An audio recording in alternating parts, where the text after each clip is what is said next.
സെമ്മിലെ introduction two sociology എന്ന core പേപ്പറിലെ second ബ്ലോക്കിലെ third unit ആണ് നമ്മൾ ഇന്ന് ഡിസ്കസ് ചെയ്യുന്നത്. അപ്പോൾ ഇതിൽ പ്രധാനമായിട്ട് നമ്മൾ ഡിസ്കസ് ചെയ്യുന്ന 3 കോൺസെപ്റ്റുകളാണ്: social system, social structure, social function എന്നീ 3 കോൺസെപ്റ്റുകളാണ് ഇന്നത്തെ ക്ലാസ്സിൽ നമ്മൾ പ്രധാനമായിട്ട് ഡിസ്കസ് ചെയ്യുന്നത്. ഇതിൽ ആദ്യത്തെ നമ്മൾ പരിചയപ്പെടാൻ പോകുന്നത് സോഷ്യൽ സിസ്റ്റം എന്നുള്ളതാണ്.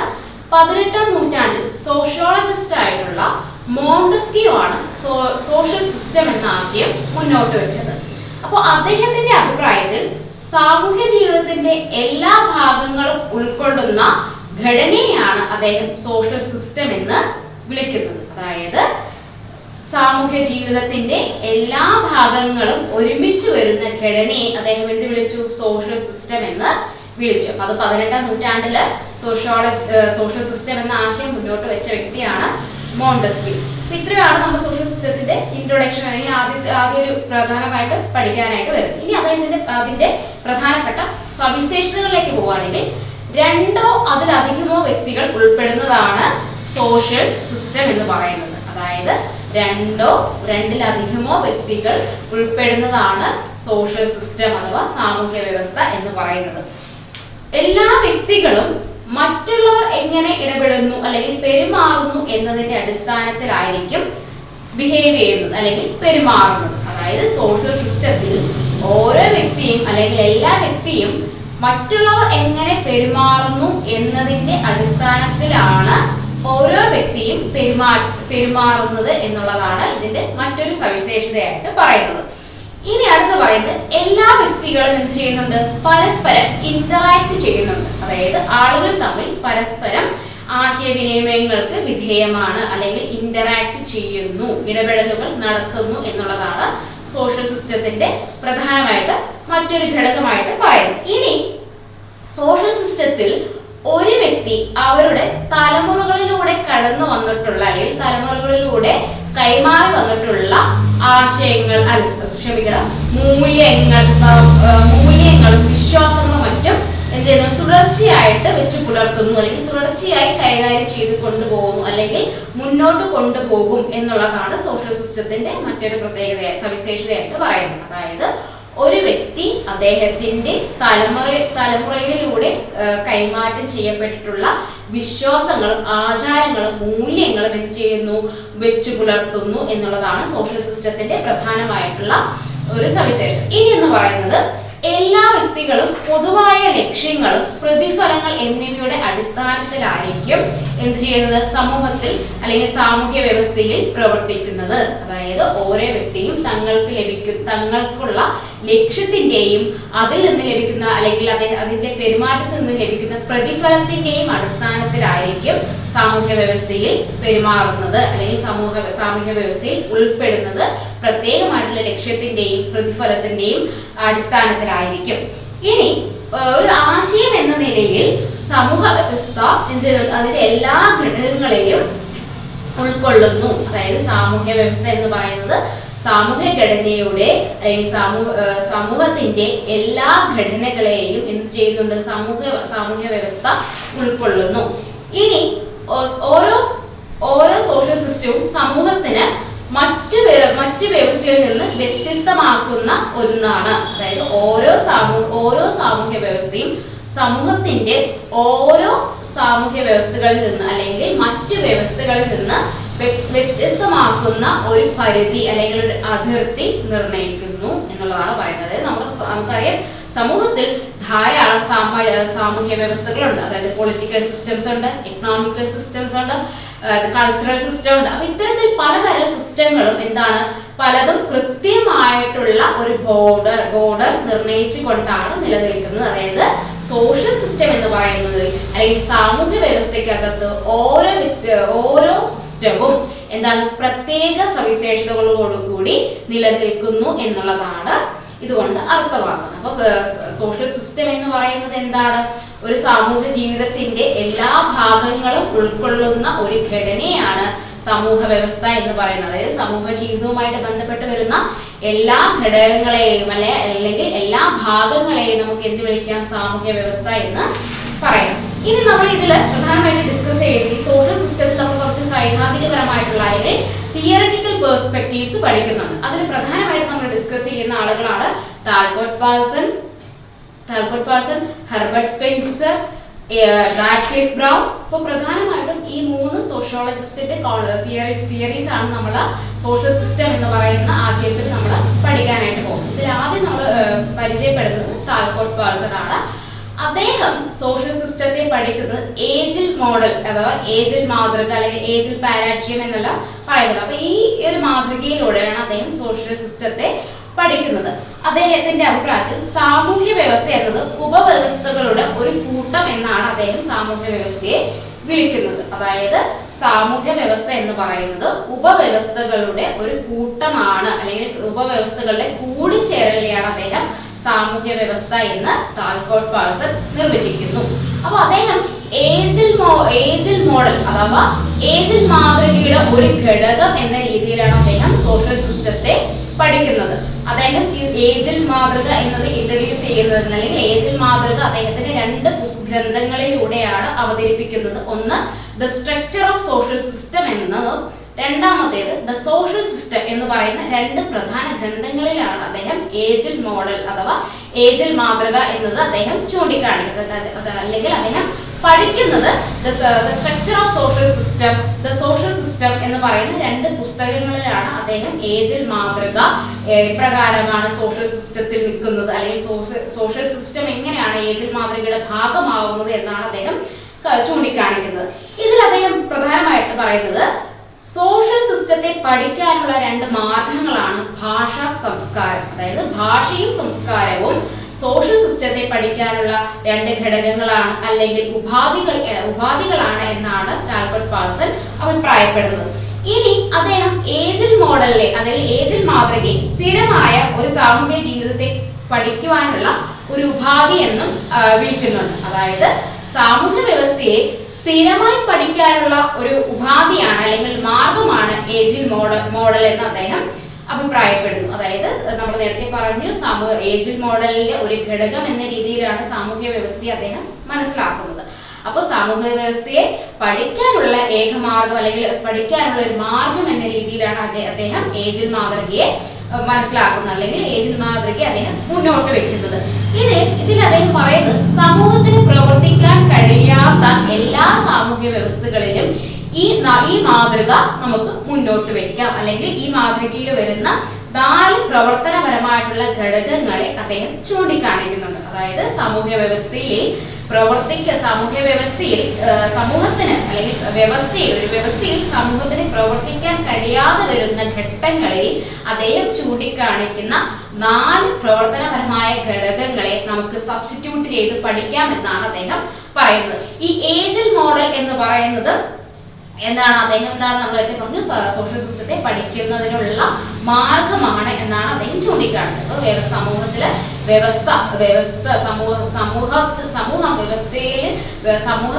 സമൂഹത്തിന് പ്രവർത്തിക്കാൻ കഴിയാത്ത എല്ലാ സാമൂഹ്യ വ്യവസ്ഥകളിലും എന്ത് ചെയ്യുന്നുണ്ട് ഈ ഏജിൽ മാതൃകയെ നമുക്ക് ഇംപ്ലിമെന്റ് ചെയ്യാം അല്ലെങ്കിൽ ഉപയോഗിക്കാം എന്നാണ് അദ്ദേഹം പറയുന്നത്. ഈ ഏജിൽ മോഡൽ എന്ന് പറയുന്നത് ക്യാപിറ്റൽ ലെറ്റേഴ്സ് ആയിട്ടുള്ള AGIL എന്ന രീതിയിലാണ് എഴുതേണ്ടത്. ഏജിൽ നിന്നാണ് AGIL എന്ന് പറയുന്ന ക്യാപിറ്റൽ ലെറ്റേഴ്സിലാണ് നമ്മൾ എഴുതേണ്ടത്. അതിൽ A എന്ന് പറയുന്നത് അഡാപ്റ്റേഷൻ എന്നാണ്. മനുഷ്യന് പാരിസ്ഥിതിക ചുറ്റുപാടുമായിട്ട് ഇടപെടാനുള്ള കഴിവിനെയാണ് എന്ത് പറയുന്നത് അഡാപ്റ്റേഷൻ എന്ന് പറയുന്നത്. അതായത് ഒരു വ്യക്തി അല്ലെങ്കിൽ ഒരു സമൂഹം തന്റെ സാമൂഹ്യ ചുറ്റുപാടുമായിട്ട് അല്ലെങ്കിൽ സമൂഹവുമായിട്ട് പൊരുത്തപ്പെടാനുള്ള വ്യക്തിയുടെ കഴിവിനെയാണ് അഡാപ്റ്റേഷൻ എന്നതുകൊണ്ട് അർത്ഥമാക്കുന്നത്. രണ്ടാമത് G, അതായത് ഏജിൽ നമ്മൾ രണ്ടാമത്തെ ലെറ്റർ വരുന്നത് G ആണ്. അതിന് പറയുന്നത് ലക്ഷ്യങ്ങൾ രൂപീകരിക്കുവാനും അതിനുവേണ്ടി പ്രയത്നിക്കുവാനുമുള്ള വ്യക്തിയുടെ താല്പര്യങ്ങൾ അല്ലെങ്കിൽ വ്യക്തി അതിനുവേണ്ടി ഒരു ലക്ഷ്യം നേടിയെടുക്കുന്നതിന് വേണ്ടി ലക്ഷ്യങ്ങൾ പൂർത്തീകരിക്കുന്നതിന് വേണ്ടി അല്ലെങ്കിൽ നേടിയെടുക്കുന്നതിന് വേണ്ടിയിട്ട് ഒരു വ്യക്തിക്കുണ്ടാവും പ്ലാൻ എന്ന് പറയില്ലേ, പ്ലാനിനെയാണ് എന്ത് പറയുന്നത് G എന്നുകൊണ്ട് അർത്ഥമാക്കുന്നത്. G എന്ന് പറയുന്നത് ഗോൾ അറ്റൈൻമെന്റ് എന്നാണ് അർത്ഥമാക്കുന്നത്. അതായത് നമ്മൾ A എന്നുള്ളത് അഡാപ്റ്റേഷൻ ആണ്. ഒരു സമൂഹത്തിന്റെ അല്ലെങ്കിൽ ഒരു വ്യക്തിക്ക് പാരിസ്ഥിതിക ചുറ്റുപാടുമായിട്ട് പൊരുത്തപ്പെടാനുള്ള വ്യക്തിയുടെ കഴിവിനെയാണ് അഡാപ്റ്റേഷൻ എന്നുകൊണ്ട് അർത്ഥമാക്കുന്നത്. ജി എന്ന് പറയുന്നത് ഗോൾ അറ്റൈൻമെന്റ് ആണ്. അതായത് ഒരു വ്യക്തിക്ക് തന്റെ ലക്ഷ്യങ്ങൾ നിർണ്ണയിക്കുവാനും അതിനുവേണ്ടി പ്രയത്നിക്കുവാനുമുള്ള കഴിവിനെയാണ് ഗോൾ അറ്റൈൻമെന്റ് എന്നുകൊണ്ട് പറയുന്നത്. മൂന്നാമത്തേത് പറയുന്നത് ഇന്റഗ്രേഷൻ ആണ്. അതായത് ഐ ഫോർ ഇന്റഗ്രേഷൻ. ഐ എന്ന് പറയുന്നത് സമൂഹവും മൂല്യങ്ങളുടെയും സംയോജനത്തെയാണ് ഇന്റഗ്രേഷൻ എന്ന് പറയുന്നത്. അതായത് സമൂഹം വെച്ച് പുലർത്തുന്ന മൂല്യങ്ങളുണ്ട്, അതേസമയം വ്യക്തികൾ തന്നെ നിലനിർത്തുന്ന മൂല്യങ്ങൾ. അപ്പോൾ സമൂഹങ്ങളും അവ വെച്ച് പുലർത്തുന്ന മൂല്യങ്ങളുടെയും കൂടിച്ചേരൽ അല്ലെങ്കിൽ ഒരുമിച്ചുള്ള പ്രവർത്തനത്തെയാണ് എന്ത് പറയുന്നത്, ഇന്റഗ്രേഷൻ എന്നതുകൊണ്ട് പറയുന്നത്. ഇനി നാലാമതായിട്ട് പറയുന്നത് ലേറ്റൻസി, അതായത് എൽ ആണ്. അപ്പൊ എൽ എന്ന് പറയുന്നത് ലേറ്റന്റ് പാറ്റേൺ മെയിൻ്റനൻസ് എന്നുള്ളതാണ്. അതായത് നമ്മൾ നേരത്തെ പറഞ്ഞ ഇന്റഗ്രേഷനിൽ സംയോജനം നിലനിർത്തുന്നതിനായുള്ള വെല്ലുവിളികളെയാണ് ലേറ്റന്റ് പാറ്റേൺ മെയിൻ്റനൻസ് എന്ന് പറയുന്നത്. അതായത് നമ്മൾ നേരത്തെ പറഞ്ഞിട്ടുള്ള ഇന്റഗ്രേഷന്റെ അകത്ത് സംയോജനം നടക്കുന്നുണ്ടല്ലോ. അപ്പൊ ഈ സംയോജനം നിലനിർത്തുന്നതിനായിട്ടുള്ള വെല്ലുവിളികളെയാണ് എന്ത് പറയുന്നത്, ലേറ്റന്റ് പാറ്റേൺ മെയിൻ്റനൻസ് എന്ന് പറയുന്നത്. അതായത് സാമൂഹ്യ വ്യവസ്ഥയെ പഠിക്കുന്നതിനായിട്ടുള്ള ഒരു ഉപാധി എന്ന രീതിയിലാണ് ടാൽക്കോട്ട് പാഴ്സൺ ഏജിൽ മാതൃകയെ മുന്നോട്ട് വയ്ക്കുന്നത്. അപ്പൊ ഏജിൽ മാതൃക എപ്പോഴാണ് പ്രവർത്തനമാകുന്നത്, സമൂഹത്തിന് പ്രവർത്തിക്കാൻ കഴിയാത്ത സാമൂഹ്യ വ്യവസ്ഥകളിൽ എന്ത് ചെയ്യാം, ഈ 4 ഘടകങ്ങളെ ഉൾപ്പെടുത്തി പഠനം നടത്താം എന്നാണ് ടാൽക്കോട്ട് പാഴ്സൺ പറയുന്നത്. അതിനെയാണ് ഏജിൽ മാതൃക അഥവാ ഏജിൽ മോഡൽ അല്ലെങ്കിൽ ഏജിൽ പാരാഡിയം എന്നെല്ലാം വിളിക്കാറുണ്ട്. അപ്പോൾ എ എന്നത് എന്താണ് അർത്ഥമാക്കുന്നത്, അഡാപ്റ്റേഷൻ ആണ്. അതായത് അഡാപ്റ്റേഷൻ കപ്പാസിറ്റി ആണ്. അതായത് ഒരു വ്യക്തിക്ക് അല്ലെങ്കിൽ സമൂഹത്തിന് പാരിസ്ഥിതിക ചുറ്റുപാടുകളുമായിട്ട് പൊരുത്തപ്പെടാനുള്ള കഴിവിനെയാണ് അഡാപ്റ്റേഷൻ എന്നതുകൊണ്ട് പറയുന്നത്. അടുത്തത് ജി ആണ്. ജി എന്ന് പറയുന്നത് ഗോൾ അറ്റൈൻമെന്റ് ആണ്. അതായത് ലക്ഷ്യങ്ങൾ നേടിയെടുക്കുന്നതിനും അല്ലെങ്കിൽ നിർണ്ണയിക്കുന്നതിനും അല്ലെങ്കിൽ തീരുമാനിക്കുന്നതിനും അതിനു വേണ്ടിയിട്ട് പ്രയത്നിക്കുവാനുമുള്ള വ്യക്തിയുടെ തീരുമാനത്തെയും കഴിവിനുമാണ് എന്ത് പറയുന്നത്, ഗോൾ അറ്റൈൻമെന്റ് എന്നതുകൊണ്ട് അർത്ഥമാക്കുന്നത്. അടുത്തത് ഇന്റഗ്രേഷൻ, അതായത് ഐ സ്റ്റാൻഡ് ഫോർ ഇന്റഗ്രേഷൻ. അതായത് സമൂഹവും അതിൽ വെച്ച് പുലർത്തുന്ന മൂല്യങ്ങളുടെയും കൂടിച്ചേരൽ അഥവാ സംയോജനത്തെയാണ് ഇന്റഗ്രേഷൻ എന്ന് പറയുന്നത്. അടുത്ത നമ്മൾ ലാസ്റ്റ് നമ്മൾ പറയുന്ന ലെറ്റർ ആണ് എൽ. അതായത് എൽ കൊണ്ട് അർത്ഥമാക്കുന്നത് ലേറ്റന്റ് പാറ്റേൺ മെയിൻ്റനൻസ് എന്നാണ്. അതായത് ഇന്റഗ്രേഷന്റെ നമ്മൾ നേരത്തെ ഇന്റഗ്രേഷനിൽ പറഞ്ഞ സംയോജനം നിലനിർത്തുമ്പോൾ നേരിടേണ്ടി വരുന്ന വെല്ലുവിളികളെയാണ് ലേറ്റന്റ് പാറ്റേൺ മെയിൻ്റനൻസ് എന്നുകൊണ്ട് അർത്ഥമാക്കുന്നത്. ഈ ഏജിൽ മാതൃക എന്ന് പറയുന്ന ഏജിൽ എന്ന് പറയുന്ന വാക്ക് ക്യാപിറ്റൽ ലെറ്റേഴ്സിലാണ് എഴുതേണ്ടത്, AGIL. അപ്പൊ ഏജിൽ മാതൃക അല്ലെങ്കിൽ ഏജിൽ പാരാഡിയം അല്ലെങ്കിൽ ഏജിൽ മോഡൽ എന്നുള്ള രീതിയിൽ എന്ന രീതിയിലെല്ലാം ആവർത്തിക്കപ്പെടുകയാണെങ്കിൽ അത് ടാൽക്കോട്ട് പാഴ്സണെയാണ് ടാൽക്കോട്ട് പാഴ്സന്റെ സോഷ്യൽ സിസ്റ്റത്തെയാണ് നമ്മൾ എഴുതേണ്ടത്. ഇനി നമ്മൾ അടുത്ത് ഡിസ്കസ് ചെയ്യാൻ പോകുന്ന മറ്റൊരു സോഷ്യോളജിസ്റ്റ് ആണ്. സോഷ്യൽ സിസ്റ്റത്തെ കുറിച്ച് പഠിച്ചിട്ടുള്ള മറ്റൊരു വ്യക്തിയാണ് ഹെർബർട്ട് സ്പെൻസർ. അദ്ദേഹം നമ്മുടെ ക്ലാസിക്കൽ സോഷ്യോളജിസ്റ്റിൽ ഉൾപ്പെടുന്ന വ്യക്തിയാണ്. അപ്പോൾ ഹെർബർട്ട് സ്പെൻസറുടെ പഠനം നടക്കുന്നത് പ്രധാനമായിട്ടും ഏത് തരത്തിലാണ്, ഒരു ജീവിയുടെ ശാരീരിക ഘടനയുമായിട്ടാണ് അദ്ദേഹം സോഷ്യൽ സിസ്റ്റത്തെ പഠിക്കുന്നത്. അദ്ദേഹത്തിന്റെ അഭിപ്രായത്തിൽ നമ്മുടെ മനുഷ്യ ശരീരം എപ്രകാരമാണോ അല്ലെങ്കിൽ മനുഷ്യ ശരീരത്തിലെ അവയവങ്ങൾ എപ്രകാരമാണോ നമ്മുടെ പ്രവർത്തനത്തിന് സുഗമമായ രീതിയിൽ സഹായിക്കുന്നത്, അതുപോലെ തന്നെയാണ് എന്താണ് സമൂഹ വ്യവസ്ഥ അല്ലെങ്കിൽ സാമൂഹ്യ വ്യവസ്ഥയും എന്ന് അദ്ദേഹം പറയുന്നത്. സാമൂഹ്യ വ്യവസ്ഥയിലെ ഘടകങ്ങളും എന്നാണ് അദ്ദേഹം പറയുന്നത്. അതായത് മനുഷ്യ ശരീരത്തിലെ അല്ലെങ്കിൽ ഒരു ജീവിയുടെ ശരീരഘടനയിലെ ഏതെങ്കിലും ഒരു അവയവം പ്രവർത്തനരഹിതമാവുമ്പോൾ അത് എപ്രകാരം ഒരു പ്രവർത്തനത്തെ ഒരു ജീവിയുടെ പ്രവർത്തനത്തെ ബാധിക്കുന്നുവോ, അതായത് ഒരു ജീവിയുടെ സുഗമമായിട്ടുള്ള പ്രവർത്തനത്തെ ബാധിക്കുന്നുവോ, അപ്രകാരത്തിൽ തന്നെയാണ് സമൂഹത്തിന്റെ അല്ലെങ്കിൽ സാമൂഹ്യ വ്യവസ്ഥയിലെ ഏതെങ്കിലും ഒരു ഘടനയിൽ അല്ലെങ്കിൽ ഘടകത്തിന് മാറ്റം സംഭവിക്കുകയോ അല്ലെങ്കിൽ അത് പ്രവർത്തനം നിൽക്കുകയോ ചെയ്യുന്ന സമയത്ത് അത് സൊസൈറ്റിയെ ബാധിക്കുമെന്നാണ് ഹെർബർട്ട് സ്പെൻസർ പറയുന്നത്. അപ്പോൾ അദ്ദേഹത്തിന്റെ ഈ ഒരു ആശയത്തെ ഓർഗാനിക് അനാലജി എന്നാണ് വിളിക്കുന്നത്. അതായത് അദ്ദേഹം സാമൂഹ്യ വ്യവസ്ഥയെ ഒരു ജീവിയുടെ ഘടനയുമായിട്ട് ഒരു ജീവിയുടെ ശാരീരിക ഘടനയുമായിട്ട് സാദൃശ്യം അല്ലെങ്കിൽ കമ്പയർ ചെയ്തുകൊണ്ട് പഠനം നടത്തിയിരിക്കുന്നു. അദ്ദേഹത്തിന്റെ അഭിപ്രായത്തിൽ ശരീരത്തിന്റെ എല്ലാ അവയവങ്ങളും കൃത്യമായി പ്രവർത്തിക്കുമ്പോൾ മാത്രമാണ് ഒരു സുഗമമായിട്ടുള്ള പ്രവർത്തനം നടക്കുന്നത്. അപ്രകാരത്തിൽ തന്നെയാണ് സമൂഹത്തിലും അല്ലെങ്കിൽ സാമൂഹ്യ വ്യവസ്ഥയുടെയും എല്ലാ ഘടകങ്ങളും എല്ലാ വിഭാഗങ്ങളും എല്ലാ ഉപവിഭാഗങ്ങളും ഒരുമിച്ച് കൃത്യമായ രീതിയിൽ പ്രവർത്തിച്ചാൽ മാത്രമേ സമൂഹത്തിന്റെ നിലനിൽപ്പ് ഉണ്ടാവുകയുള്ളൂ എന്നതാണ് ഹെർബർട്ട് സ്പെൻസർ മുന്നോട്ട് വെക്കുന്ന ആശയം. അദ്ദേഹത്തിന്റെ ആശയം അറിയപ്പെടുന്ന ഓർഗാനിക് അനാലജി എന്നാണ് അദ്ദേഹത്തിന്റെ ഈ ഒരു ആശയത്തെ വിളിക്കുന്നത്. ഇനി നമ്മൾ അടുത്തത് ഡിസ്കസ് ചെയ്യാൻ പോകുന്നത് സോഷ്യൽ സ്ട്രക്ചർ, അതായത് സാമൂഹിക ഘടന.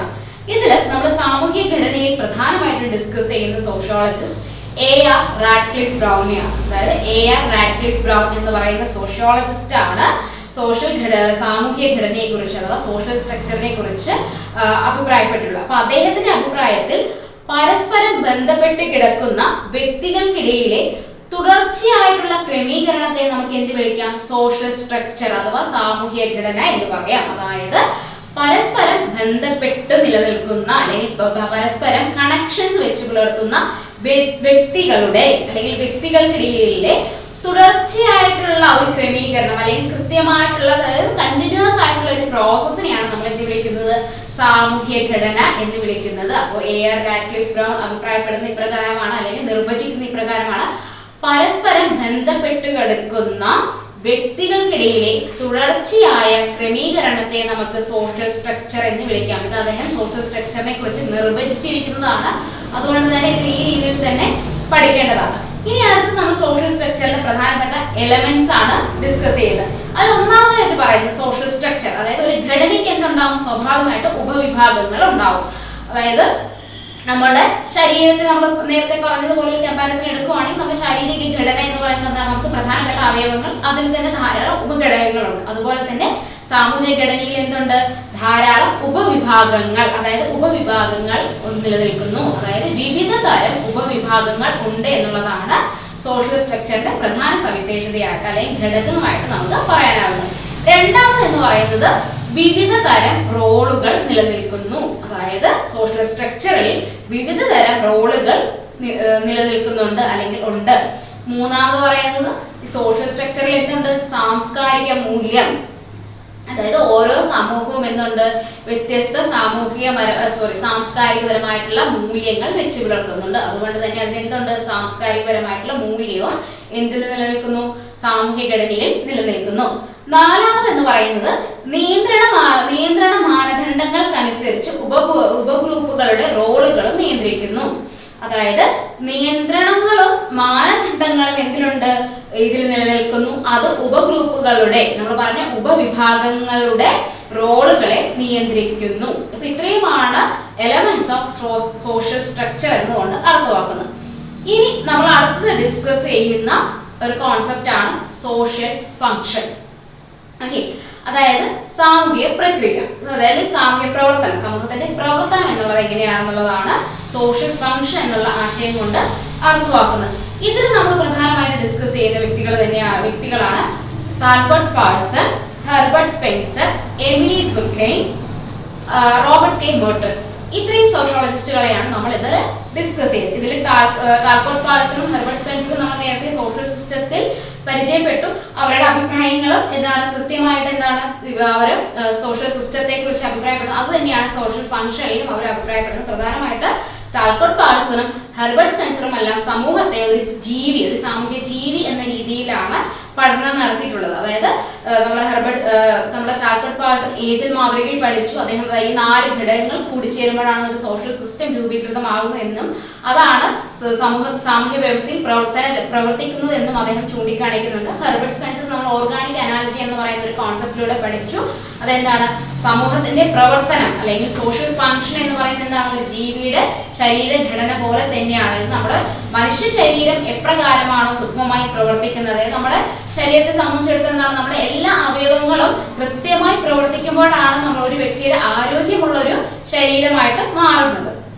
അപ്പൊ അതിൽ ഏതെങ്കിലും ഒന്നിനെ ഏറ്റക്കുറച്ചിലോ ഒരു ബലഹീനതയോ അല്ലെങ്കിൽ ഏതെങ്കിലും ഒരു അവയവത്തിന് പ്രവർത്തനം നിൽക്കുകയോ ചെയ്യുന്ന സമയത്ത് എന്ത് ചെയ്യും? നമ്മൾ ഒരു വ്യക്തിയെ സംബന്ധിച്ചിടത്തോളം അദ്ദേഹത്തിന്റെ പ്രവർത്തനങ്ങൾ, അദ്ദേഹത്തിന്റെ സുഗമമായിട്ടുള്ള പ്രവർത്തനങ്ങൾ നിലയ്ക്കുന്നതിന് അല്ലെങ്കിൽ തടസ്സം നേരിടുന്നതിന് കാരണമാകും. അപ്പൊ അതേ രീതിയിൽ തന്നെയാണ് സമൂഹവും. സമൂഹത്തിന്റെ ഏതെങ്കിലും ഒരു ഘടകത്തിൽ അല്ലെങ്കിൽ സിസ്റ്റത്തിൽ, സാമൂഹ്യ വ്യവസ്ഥയിലെ ഏതെങ്കിലും ഘടകങ്ങൾ പ്രവർത്തിക്കാതിരിക്കുകയോ അതിന് വ്യതിയാനം സംഭവിക്കുകയോ ചെയ്യുമ്പോൾ എന്ത് ചെയ്യും? സോഷ്യൽ സിസ്റ്റം എന്നത് അല്ലെങ്കിൽ സമൂഹത്തിന്റെ പ്രവർത്തനം നടക്കുന്നതിൽ ഒന്നുകിൽ നിർത്തപ്പെടുകയോ അല്ലെങ്കിൽ അത് നശിക്കുന്നതിനോ അല്ലെങ്കിൽ അത് ധാരാളം വെല്ലുവിളികൾ നേരിടുന്നതിനോ കാരണമാവും എന്ന രീതിയിലാണ് ഹെർബർട്ട് സ്പെൻസർ സോഷ്യൽ ഫങ്ഷനെ മുന്നോട്ട് വെക്കുന്നത്. ഇനി അടുത്ത് നമ്മൾ ഡിസ്കസ് ചെയ്യുന്നത് എമിലി ദുർഖെയിമാണ്. അദ്ദേഹത്തിന്റെ 1895 പബ്ലിഷ് ചെയ്ത റോൾ ഓഫ് സോഷ്യോളജിക്കൽ മെത്തേഡ് എന്ന പുസ്തകത്തിൽ സമൂഹത്തെ എന്ത് ചെയ്യുന്നുണ്ട്, ഇതുപോലെ സാമൂഹ്യ ജീവിയുമായിട്ട് കണക്ട് ചെയ്തുകൊണ്ടാണ് അദ്ദേഹവും പഠിക്കുന്നത്.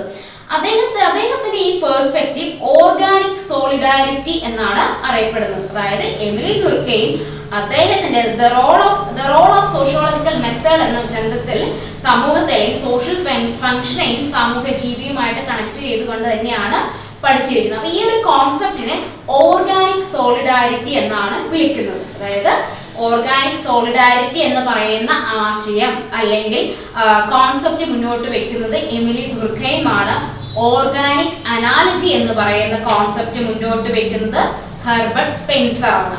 അപ്പൊ ഇവരെല്ലാം തന്നെ സാമൂഹ്യ പ്രവർത്തനങ്ങളെ എന്താണ് കൃത്യമായിട്ട് എങ്ങനെയാണ് നിർവചിച്ചിരിക്കുന്നത്, ഒരു ജീവിയുമായിട്ടാണ് പഠനം നടത്തിയിരിക്കുന്നത്, അല്ലെങ്കിൽ ജീവിയുമായിട്ട് സാദൃശ്യപ്പെടുത്തിക്കൊണ്ടാണ് സാമൂഹ്യ പ്രവർത്തനങ്ങളെ അല്ലെങ്കിൽ സോഷ്യൽ ഫംഗ്ഷനെ അവർ പഠനം നടത്തിയിരിക്കുന്നത് അല്ലെങ്കിൽ വിലയിരുത്തിയിരിക്കുന്നത്. ഇനി അടുത്ത് നമ്മൾ ഡിസ്കസ് ചെയ്യുന്ന മറ്റൊരു സോഷ്യോളജിസ്റ്റ് ആണ് റോബർട്ട് കെ മെർട്ടൺ. അപ്പോൾ റോബർട്ട് കെ മെർട്ടനെ സംബന്ധിച്ചിടത്തോളം അദ്ദേഹമാണ് കൃത്യമായിട്ട് ഒരു സോഷ്യൽ ഫംഗ്ഷന് ഒരു അടിസ്ഥാനപരമായിട്ടുള്ള പഠനം നടത്തുന്നത്. അതല്ലെങ്കിൽ കൃത്യമായിട്ടുള്ള ഒരു ഡെഫിനിഷനോടുകൂടി സോഷ്യൽ സിസ്റ്റത്തിന് കൃത്യമായിട്ടുള്ള ഒരു അടിത്തറ പാകുന്നത് റോബർട്ട് കെ മെർട്ടൺ ആണ്. അദ്ദേഹം മോഡേൺ സോഷ്യോളജിസ്റ്റുകളുടെ വിഭാഗത്തിൽപ്പെടുന്നതാണ്. അദ്ദേഹമാണ് ഈ നേരത്തെ പറഞ്ഞ കോൺസെപ്റ്റുകളെല്ലാം കുറച്ചുകൂടെ നമ്മളെ ക്ലാസിക്കൽ ലെവലിൽ നിന്നുകൊണ്ട് നമ്മൾ പഠനം നടത്തിയിട്ടുള്ള ആളുകളാണ്. എന്നാൽ റോബർട്ട് കെ മെർട്ടൺ ആധുനിക സമൂഹത്തിനെ കുറിച്ച് അല്ലെങ്കിൽ ആധുനിക സിസ്റ്റത്തിൽ നിന്നുകൊണ്ടാണ് അദ്ദേഹം പഠിക്കുന്നത്. അപ്പൊ അദ്ദേഹത്തിന്റെ അഭിപ്രായത്തിൽ നിലവിലുള്ള ഒരു സംവിധാനത്തിലേക്ക് പുതുതായി എന്തെങ്കിലും കൂട്ടിച്ചേർക്കുകയോ ഉള്ളതിനെ ക്രമീകരിക്കുകയോ ചെയ്യുമ്പോൾ നിരീക്ഷിക്കാൻ കഴിയുന്ന പ്രത്യാഘാതങ്ങളെ നമുക്ക് സോഷ്യൽ ഫംഗ്ഷൻ എന്ന് വിളിക്കാമെന്ന് അദ്ദേഹം നിർവചിക്കുന്നു. അതായത് റോബർട്ട് കെ മെർട്ടന്റെ അഭിപ്രായത്തിൽ നിലവിലുള്ള ഒരു സംവിധാനത്തിലേക്ക്, അതായത് ഒരു സിസ്റ്റത്തിലേക്ക് പുതുതായി എന്തെങ്കിലും കൂട്ടിച്ചേർക്കപ്പെടുകയോ ഉള്ളതിനെ നിലനിൽക്കുന്നതിനെ ക്രമീകരിക്കുകയോ ചെയ്യുമ്പോൾ ഉണ്ടാവുന്ന പ്രത്യാഘാതങ്ങളെ, അതായത് നമുക്ക് കാണാൻ കഴിയുന്ന പ്രത്യാഘാതങ്ങളെ നമുക്ക് സോഷ്യൽ ഫംഗ്ഷൻ എന്ന് വിളിക്കാമെന്ന് റോബർട്ട് കെ മെർട്ടൺ നിർവചിക്കുന്നു. ഇനി അദ്ദേഹത്തിന്റെ അഭിപ്രായത്തിൽ അദ്ദേഹമാണ് കൃത്യമായിട്ട് സോഷ്യൽ ഫംഗ്ഷനിൽ നമുക്ക് സോഷ്യൽ ഫംഗ്ഷൻ പഠിക്കുമ്പോൾ നമുക്ക് കൃത്യമായിട്ട് പഠിക്കാനുള്ള ഒരു ഡെഫിനിഷൻ റോബർട്ട് കെ മെർട്ടന്റേതാണ്.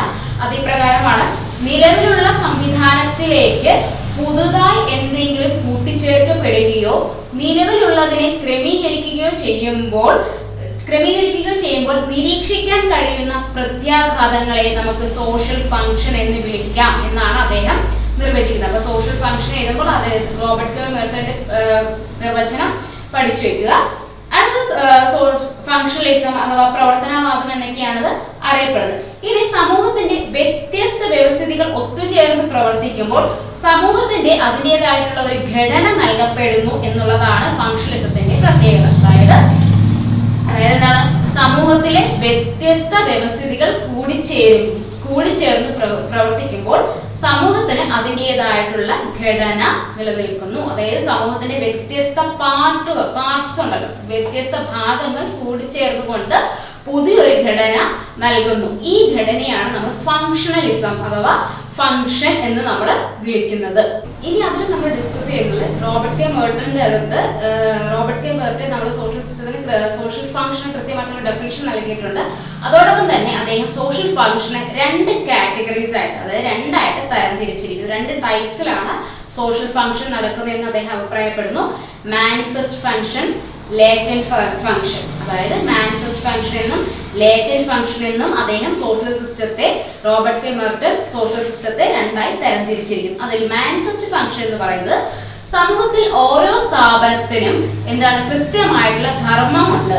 അതിൽ വളരെ ഉറച്ചതും സാമൂഹിക ഘടനയുടെ അംഗീകൃതവും ഉറച്ചതുമായിട്ടുള്ള പ്രവർത്തനങ്ങളെ നമ്മൾ എന്ത് വിളിക്കുന്നു? മാനിഫെസ്റ്റ് ഫംഗ്ഷൻ എന്ന് വിളിക്കുന്നു. അതായത് അദ്ദേഹത്തിന്റെ അഭിപ്രായത്തിൽ സമൂഹത്തിൽ ഓരോ സ്ഥാപനത്തിനും അതിൻ്റെതായിട്ടുള്ള പ്രവർത്തനങ്ങൾ നിലനിൽക്കുന്നുണ്ട്, അല്ലെങ്കിൽ പ്രവർത്തനങ്ങളുണ്ട്.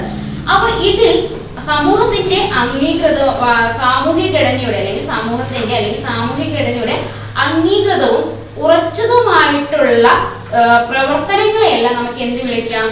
മാനിഫെസ്റ്റ് ഫംഗ്ഷൻ എന്ന് വിളിക്കാമെന്ന് അദ്ദേഹം അഭിപ്രായപ്പെട്ടു. രണ്ടാമതായിട്ട് ലേറ്റന്റ് ഫംഗ്ഷൻ, അതായത് ഏതെങ്കിലും ഒരു സോഷ്യൽ സ്ട്രക്ചറിന്റെ തിരിച്ചറിയാൻ കഴിയാത്തതും ഉദ്ദേശിക്കപ്പെടാത്തതുമായിട്ടുള്ള പ്രവർത്തനങ്ങളെ നമുക്ക് ലേറ്റന്റ് ഫംഗ്ഷൻ എന്ന് പറയും. അതായത് മാനിഫെസ്റ്റ് ഫംഗ്ഷൻ, ലേറ്റന്റ് ഫംഗ്ഷൻ എന്ന് പറയുന്ന രണ്ട് കാറ്റഗറീസ് കൊണ്ടുവരുന്നത് സോഷ്യൽ സിസ്റ്റത്തിന്റെ സോഷ്യൽ ഫംഗ്ഷനിൽ ലേറ്റന്റ് ഫംഗ്ഷൻ, മാനിഫെസ്റ്റ് ഫംഗ്ഷൻ എന്നീ രണ്ട് ഘടകങ്ങളെ മുന്നോട്ട് വെക്കുന്നത് റോബർട്ട് കെ മേർട്ടൺ ആണ്. അദ്ദേഹത്തിന്റെ അഭിപ്രായത്തിൽ സമൂഹത്തിൽ ഓരോ സ്ഥാപനത്തിനും പ്രത്യേകമായിട്ടുള്ള ധർമ്മമുണ്ട്. അപ്പോൾ ആ ധർമ്മം എന്ന് പറയുന്നത് സമൂഹ വ്യവസ്ഥയിൽ അംഗീകരിച്ചതും ഉറച്ചു നിൽക്കുന്നതുമായിട്ടുള്ള പ്രവർത്തനങ്ങളെ എല്ലാം തന്നെ നമുക്ക് എന്ത് വിളിക്കാം?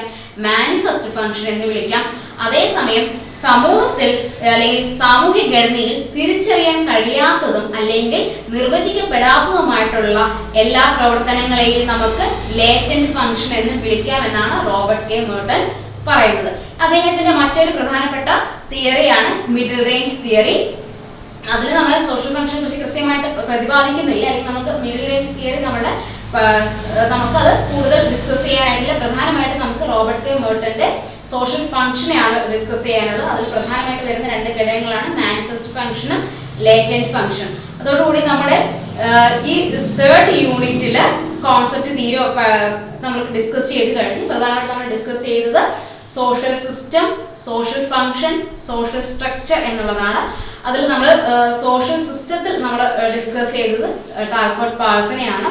രണ്ടാമത് നമ്മൾ ഡിസ്കസ് ചെയ്തത് സോഷ്യൽ സ്ട്രക്ചർ എന്നുള്ള ഒരു ഘടനയിലാണ്. സോഷ്യൽ സ്ട്രക്ചറിൽ നമ്മൾ പ്രധാനമായിട്ട് ഡിസ്കസ് ചെയ്തത് ഹെർബർട്ട് സ്പെൻസർ, എമിലി ദുർക്കൈം മുതലായവരെയാണ്. സോഷ്യൽ ഫംഗ്ഷനിലേക്ക് വരുന്ന സമയത്ത് നമ്മൾ പ്രധാനമായും ഹെർബർട്ട് സ്പെൻസറെയും എമിലി ദുർക്കൈമിനെയും പഠിച്ചെങ്കിൽ പോലും നമുക്ക് കുറച്ചുകൂടി നമ്മൾ ഫോക്കസ് ചെയ്ത് പഠിക്കുന്നത് റോബർട്ട് കെ മേർട്ടനെയാണ്.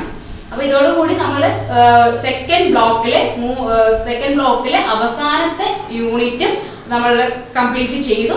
ഇതിനുശേഷം നമുക്ക് അടുത്തൊരു വീഡിയോയിൽ പുതിയ ബ്ലോക്കിലെ പുതിയ വിഷയങ്ങളുമായിട്ട് കാണാം.